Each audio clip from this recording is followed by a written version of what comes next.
Отново съм пред този позорен паркинг в Несебър, в новата част, паркингът на Бая Мед. И те отново за пореден пети път го ремонтират. Господин Димитров, кой го ремонтира този път паркинга? Фирмата строител или общината, както вече години наред ремонтира за сметка на нас, данъкоплатците, пристанището в Стария град? За чия сметка е този ремонт? Отново пропаднаха. Точно на това място показахме как се изсипа пясък вместо обратна фракция, как не се направи никаква трамбовка.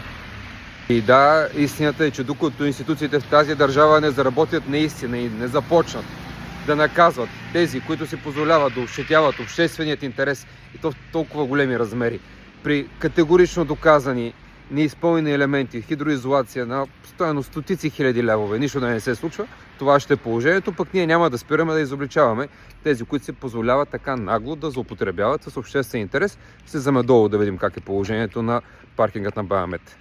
Може да се каже, че почти не тече, все така е грозно, с избила влага и мухъл, се вижда, там има някой друг теч, но пък голямата грозотия вътре си продължава и всъщност и влагата продължава да избива. Който от вас не е влизал в паркинга да го види, може да дойде, отворен е за достъп, вече работи. Може да види състоянието със собственици очи. Както казва старата поговорка, където е текло, пак ще тече. И нека да видим брандингът, който даде името на този паркинг. Опитали се да го заличат, но не особено успешно. Все още четем Бая Мед, но пък браво, този теч тук е спрян.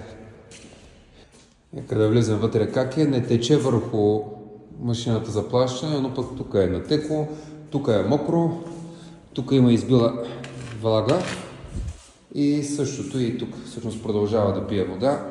Няма как да бъде иначе. Не може да видите мизерията. Това е положението за 4,2 милиона лева от нашите пари. Толкова го докараха. Да си знаете, да не забравяте как се харчат парите ви.